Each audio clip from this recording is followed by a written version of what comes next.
All right, guys, there is a piece of content that is popping off currently on socials. Also, because I have been getting very ragey in the comments, I would like to admit. Now, it's from another podcast that is called The Pocket with the host Chris Griffin. If you haven't seen this, I really do want to admit, when I first saw this reel, without the context of knowing the full backstory of who this podcast is or who the host was, I did feel a lot of rage when I saw this one specific reel. And the reason why it showed up in my algorithm specifically is because of the very delightful Laura Henshaw. She shared it to her Instagram, calling out the host for some problematic views around this ideology of feminine versus masculine powers, of like women leaning into the feminine, men leaning into the masculine, and of the traditionalist roles that we have in our relationships. Yeah, I saw Laura's as well. And I made the comment, you just said she called him out. She absolutely did. But She called him in. Well, I made the comment to you. I said, I really like how Laura has a really gentle and intelligent and structured approach to the way she does it, because it's not aggressive, but it is to the point. It is firm, but she's not trying to cause a pile on. She's trying to educate. And I really like that, because we definitely see a lot of different types of calling out and calling in online. Well, let me tell you, it's just as effective is what I would say. I think because it's more when you effective. have a look at the comments, and like we're going to play the reel for you, we're going to unpack it, quite in depth. But if you go and look at the comments on this reel, there are so many influential influencers from Australia. There are so many women who have jumped on this to communicate how they feel off the back of it. Now, I really want to make this clear, because we have been sent this reel countless times now. However, we tossed back and forth whether or not we were going to talk about it. And the reason for that is because we didn't want to contribute to a pylon that's happening over a single piece of content, because people we are. and people can put great messaging out into the world and get it wrong one time. And that is undeserving, I think, of a pylon. It is deserving of a correction. The reason why we're talking about this is because after we all collectively went down the rabbit hole of the content of this podcast, we realized actually this is not one outlier piece of content. This is a current and continuous theme that is running throughout the pod and throughout the messaging. Now, if it was a tiny podcast, I wouldn't even give it the time of day or the airtime. But I think it's important because Chris Griffin, who is the host, he has over 350,000 followers himself. He's only 22 years old, mind you. He's very young. The podcast Instagram page has over 80,000 followers. The TikTok has over 90,000 followers. These are predominantly men who follow him for his advice on how to be a better man, how to deal with quote unquote mental health, which we will unpack that as well, but also how to show up within relationships. I want to play you this reel, which is the one that Laura Henshaw took particular issue with, as have we. And then we're also going to unpack a couple of other pieces of content from this pod as well. Have a listen to this. I don't want my partner working unless she wants to work. If you feel the need to go and work to make money, and then you come home and you're complaining about your day when we don't need you to make money because we're sorted. If we've got 4 hours to spend in the afternoon and I ask you, how was your day today, babe? I want your eyes to light up with excitement with whatever the fuck it was. I collected 4 postcards today. And that's It was energy awesome. too. It's so good. It's the calm, it's the harmony, it's the peace and love that a man that's got a busy life that's chasing his dreams needs when he's trying to wind down. This is why I heavily encourage hot girl walks. I would love my partner to go on a hot girl walk with her friends every day. Awesome. She gets this feminine energy, they get to talk their shit, and then they get to have a bit of excitement about their day. I don't think a girl needs to go through challenge, pain, and hardship to be an amazing girl. I think she can fill her days with passion-filled things and still be amazing. It's the music. It's the piano music underneath. The music has me laughing. Hashtag insightful. What I want, well, the music is there to lead you to believe that it is deep and it is insightful and it is thought-provoking and it is beautiful and wholesome, right? It's absolutely not. My initial thought to this, I watched it and I disagree wholeheartedly with almost all of it, but I thought, you know what, let me just have a look at this person's page quickly and see what we're dealing with. And I just sporadically, at random, picked a few of their reels, had a little look, and I thought, you know what, this guy looks like he's really trying to put some good messaging into the world, because he does a lot of like mental health. He's sort of leaning into mental health for men. He gets some really good guests on. He gets some very questionable guests on, which we have discovered. But the reels that I picked, I could see that he was trying to do good things. And we had this conversation between us. And I said, you know what? I was raging and Britt was slightly more leveled and was like, she was like, I don't agree with the content, that piece, but I don't want to just annihilate this individual because maybe not all of his views are problematic. Exactly. I was like, let's have some grace, right? People are allowed to get things wrong and we are allowed to call them in and correct them. And so when I sort of trawled through his socials a little bit, I was like, it doesn't look that bad. I think he has gotten it wrong with a semi-decent intention behind it. What we discovered on a deeper dive, like I went very deep through his reels this morning before we had this conversation, and I found that this is an ongoing theme of the podcast, and I switched my tune a little bit then. Let me be clear on this. I think his intention is good. Yes. I think that this person, I hate that this will create the backlash, right? But I really want it to be something that we all think about. I think he has good intention. I think he is well-meaning. I think he has absolutely no idea how deeply entrenched the misogyny is in what he is spewing. Because this idea, and he says it at the start, he says, if my partner chooses not to work, that is how he's originally set this up. And he's using that as the antidote for the rest of the things that he says. However, he's then put in the specifications that he doesn't want her to come home and complain about her job. He wants her eyes to light up when she walks in the door because he has had a busy day chasing his dreams. He wants her to do things that fill her with joy, things that are very, very condescending, like collecting postcards or going on hot girl walks. He said collecting postcards. And there are so many parts of this that are so problematic because it is not a woman's responsibility to create harmony and to have her tail wagging when a partner walks in the door because he's had a hard day. Space should be held for both parties. And the thing that I could not let up on, and I really just, when I went down my rage hole, my problem with this so much is that we are dressing up this idea of modern masculinity and it is just another version of toxic masculinity. And I really want to unpack this conversation that's happening online at the moment between the masculine and the feminine, which seems to just be a modern take on traditional roles.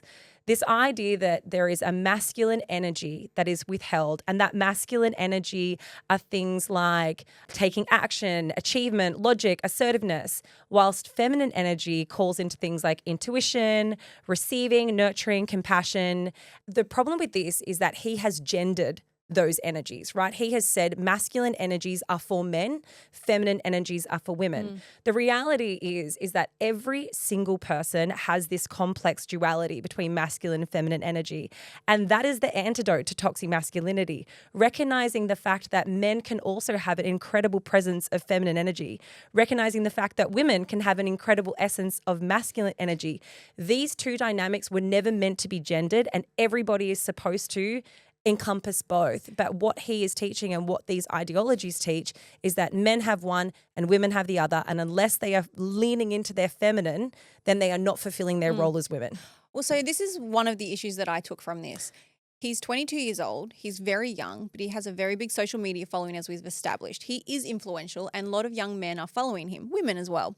I don't think he has enough lived experience, and I don't think he has done enough due diligence about the things he's talking about. One of which that struck a chord with me, and this, I believe, probably hasn't even registered with him.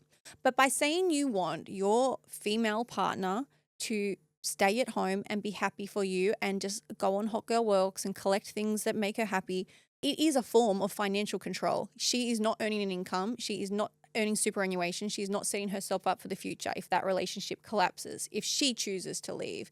There's nothing for her retirement. Whatever it is, unless you are saying, babe, if you choose to stay home, that is all good. I'm going to split my salary with you. I'll pay you a salary. I'm going to put money into your superannuation. Unless you are setting her up financially, it is not enough to say, babe, I've got this. I'm going to earn our money and I'll give you what you need. Because we know that relationships don't go down the gurgler. We know that women need to leave and absolutely should have financial independence.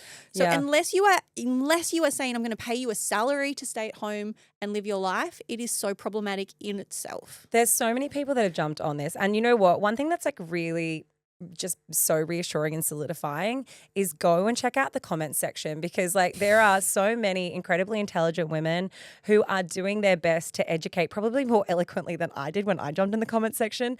One of them was Victoria Devine, who runs She's on the Money, and she brought up that exact point, Britt. The reality is the fastest growing population of homeless people are women over the age of 55. And it's all well and good to think that you're being altruistic in your relationships and that you're providing this sense of equality by saying, you do whatever you want as the woman, I will provide, you provide the home. And that's okay for the now, but I absolutely agree with everything you said, Britt. Unless you are committing to the financial future of that woman and putting money away from a superannuation perspective to safeguard them in the instance that this financial security is gone, the man providing is gone from that equation, then there is no security in this arrangement. And I guess like ultimately the thing that really is quite shocking about this is like when we sent this around, we were talking about it last night, Keeshia, your first reaction was, I genuinely thought this was satire. Yeah. I thought it was a joke. And it's shocking that a 22-year-old who lives in Bondi, who so many young men look up to for advice on the right way to go about modern masculinity, are being fed these and they are extreme traditionalist ideologies. This idea that women, the most important and powerful essence that we can bring to a relationship is to be nurturing, loving, unchallenging, and to be the warmth embrace around the man who has such a hard and stressful job, but they are going to take that from us to be able to protect us. The other thing that really irked me was this underlying message that women don't have dreams. Like women don't want to go chase things because he's like, we are working hard to provide for you, chasing our dreams, getting out there, earning the money. Like the best you can do is create a happy environment for us. What that is saying is that women don't have anything that they want to chase. No, I would challenge that because, and I've looked at Chris's response. He has responded on that social media thread. He said, look at the first part of my video, exactly what we unpacked. I said if they didn't choose to. The problem is that it came with a caveat. You can chase your dreams so long as you have a smile on your face at the end of the day. So long as you don't complain about the fact that you had to chase your dreams. Now, anyone who runs a business or who does anything that is ambitious, has a job that's stressful but also fulfilling, are going to have days where things are actually just fucked and they want to come home and they want their partner to hold space for their complaining. I do it all the time. I love my job. I love how fulfilling it is. I love how financially rewarding it is. I love the stability it creates for my family.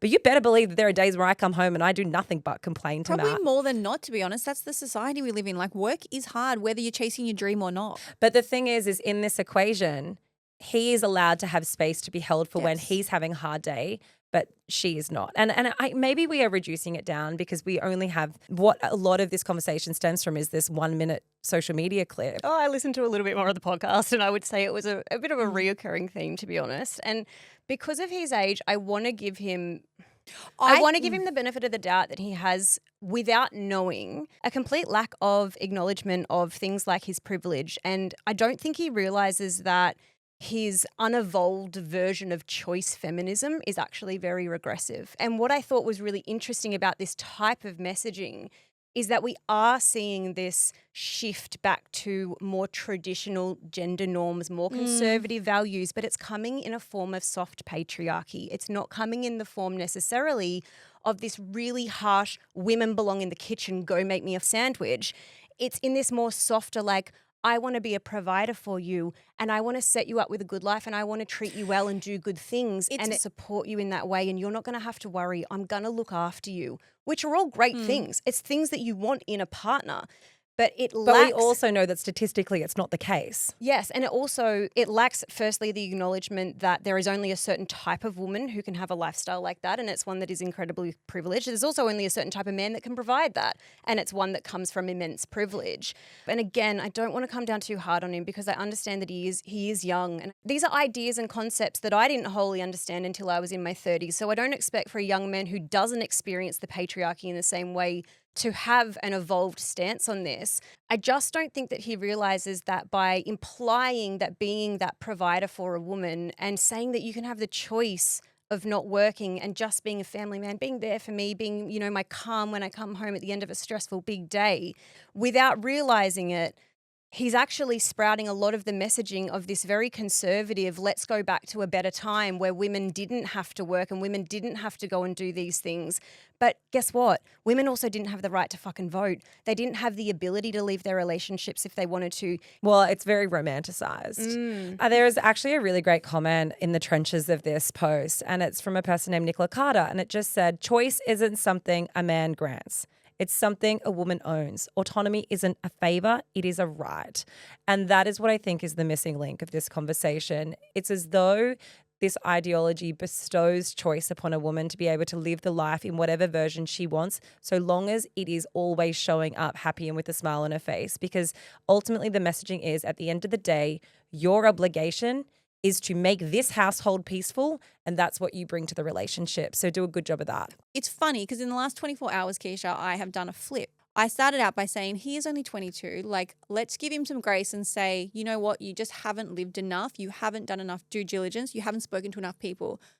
Then when I went down the rabbit hole and saw how many conversations he's having on this topic, I thought 22 is old enough, and you do have a responsibility when you have a platform as big as he does. I 100% wholeheartedly agree. It's a mindset. And I think as well, when you position yourself, giving advice, trying to curate a community around like-minded people, you have a responsibility as to what is the information that you're spreading. And also there are other parts of this that we wanted to share. Like, there are a couple of other reels on here, because it's one thing to be able to use age as a factor of an allowance, but there are people on this podcast that have been interviewed who are experts in their field, who are not young, who are middle-aged men who have very problematic views. For example, like this reel, which is an interview with a man named Mark Rolton, who is the guy speaking, and this reel is captioned, "A woman's role is far more valuable." Episode 65. What a woman can provide and bring to the family, you and I just simply aren't capable of that. You might turn around and say, I can make $1 million a year, $1 million a month. That's terrific. That's wonderful. I think that's a meek measure against what a woman can bring to the family. You can bring calm, harmony. You bring love. You bring a place of peace. And that's what a man will want. I'd rather go in the money. I find her role far more significant than mine. Now, this is playing, the role of masculine and feminine. That's the model that you're tabling here. Yeah. Women today, feminists, will argue, they'll scream down your podcast and say, we're equal, we're the same, we deserve to have, the same amount of money. Great. If that's what you want, knock yourself out. But a feminine woman won't be looking for the markers of finance and commerce and economics as a measure of her worth. If a woman's smart and intelligent, she'll realise she has far more to offer in her power of bringing love, bringing that connection, being deliberate about who she is, her loyalty, her purity. That's what a woman has to offer. This was the reel that absolutely sent me. Like, it Into orbit. No, I sent me out of space. I was Katy Perry. I was like, It's a woman's world. And you're lucky to be living in it. Sorry, too far. He really drove it home with the final statement, which was a choice for them to include and publicize as the messaging of the reel, that a smart and intelligent woman will know that she can bring peace, love, loyalty, harmony, purity. Look, I think it comes back to something that I said at the very beginning around this idea of masculine versus feminine. And it has been hijacked and it has been turned into something that was not the intention. Now, it would be absolutely remiss of us to not touch on the thing that a lot of these male-focused podcasts seem to circle around. And that is that suicide is so high in men. 75% of suicides are men within Australia. That is a fact. Toxic masculinity exists. This is not the antidote to it. That's the problem. And it's being dressed up as the antidote. It's being dressed up as the solution, allowing men to lean more into their masculine, quote unquote, and women to take more of a role of the feminine, so that people have defined roles and men know how to lead and they know how to take autonomy. And I say this because this is literally Chris's quote. He has responded to the overwhelming backlash that he has received. And part of that response says, I also don't think it's fair to label traditional masculine values as toxic. Wanting to provide, protect, and lead with strength doesn't make a man toxic. It makes him grounded in his role. What is toxic is weakness masked as masculinity, insecurity, control, emotional suppression. That's not what I stand for. We can all agree with that. The truth is, we have too many weak men out there, men who don't lead, who don't take responsibility, who don't make the women in their lives feel safe.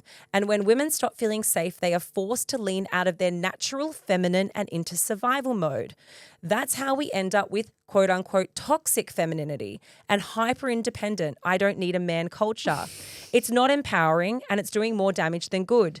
But no one wants to talk about that. Men and women are equal, absolutely, but we are not the same. Pretending we are strips away our natural strengths and creates confusion instead of connection. It's all well and good. It's all well and good to talk about equality. However, when that equality doesn't equate to equity, it's a very different thing. When you say a man's role is to provide money, power, security, stability, and all of the things that our society deems as the most important functions of a person, and a woman's job is to provide all of the things that have no monetary value, love, care, nurturing, then you create inequality. And that's what he's not understanding. The way that they have reframed, the value of what a woman can bring to the relationship. I think in that video, he actually said, it's a higher value than what I can provide. The thing that they lack is that there's a hierarchical structure. He is still positioned at the top. He's the head of the household. This phrasing of it, and this is why I call it soft patriarchy. It's not saying this is the only thing that a woman can, she just belongs at home raising the kids.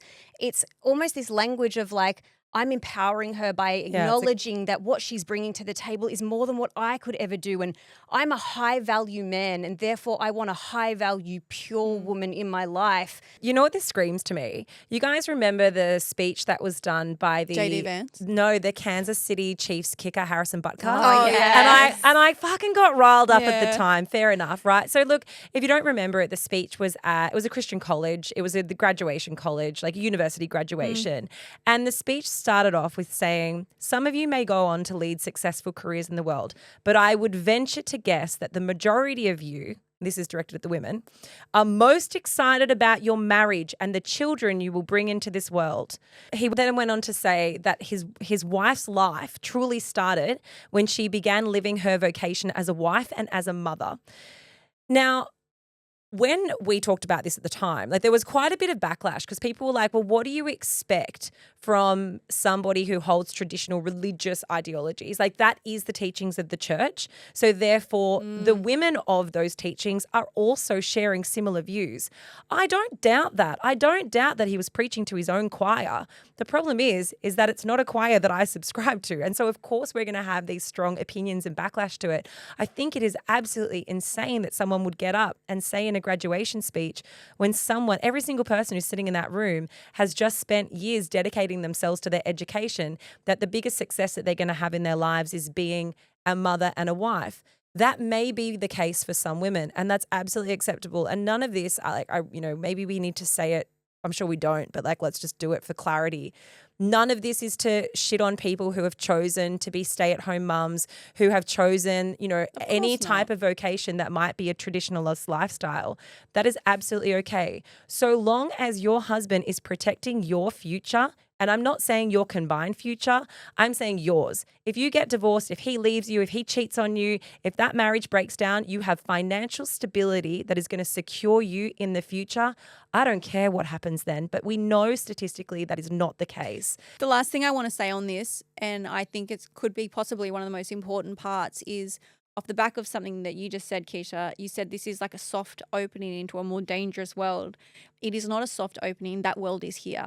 I want to talk to you about this study. Young men are going backwards in their view of gender norms and increasingly believing they should be the breadwinners while a woman's place is at home, a new study has found.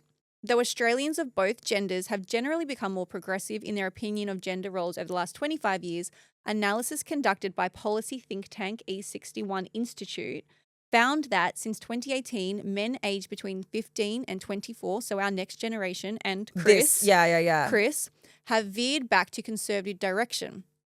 The research used household income and labour dynamics in Australia's survey to gauge the level of support for traditional gender roles based on how greatly they agreed to a series of statements. These are some of the statements. On the whole, men make better political leaders than women. It is better for everyone involved if the man earns more money and the woman takes care of the home and children. Possibly my favourite statement from the survey, it is not good for a relationship if the woman earns more than the man. It's not good if you're in a relationship with a man who is easily emasculated. That's the reality, right? Anyway, Chris, I hope you listen to this. And I I hope really you do realise too. It's not an attack. I think he will think it's an attack, and But that's it's not. okay. It is kind of an attack. It's an attack on the values that he holds, but he is 22 years old and there is a lot of life to learn. My worry is that sometimes being called out doesn't push people in the direction of being open-minded to learning. They double down and they become even more steadfast in the views. And I hope that is not the case. That is specifically why I have a problem with this. It's the soft opening where they start to have these traditional value kind of conversations conversations, but they're dressed up as wellness and they're dressed up as what's going to be best for you as a woman, what's going to make you happiest and feel the most secure. And the more and more that they hear from the, and I'm quoting them, angry feminists, the more that they hear the angry debate about it, they just think it's ridiculous and they invalidate it. And then they find more comfort and more sense of belonging in these more like red pill men's type of communities. But I don't think a lot of people have the context around this type of messaging and why it can be so problematic because it's delivered in such a palatable way. The last thing that I want to say is we do have such a huge female base of listeners, I think 17 to 60. To anyone listening, if you don't already know this, the most important thing that you can have in a relationship is financial independence or access to money, whatever that looks like for you. Even if you are a stay-at-home mom, like that is absolutely fine, but make sure there is no financial dominance in your relationship. Make sure you have a shared account where you have access to money. I just want to drive home. If you want to choose that life, that is absolutely fine. Have access to money. You will 100% need it. Exactly as Laura Henschel's mum has pinned to her fridge, as we all found out from the stories. A man is not a financial plan. Let that be a lesson to you all.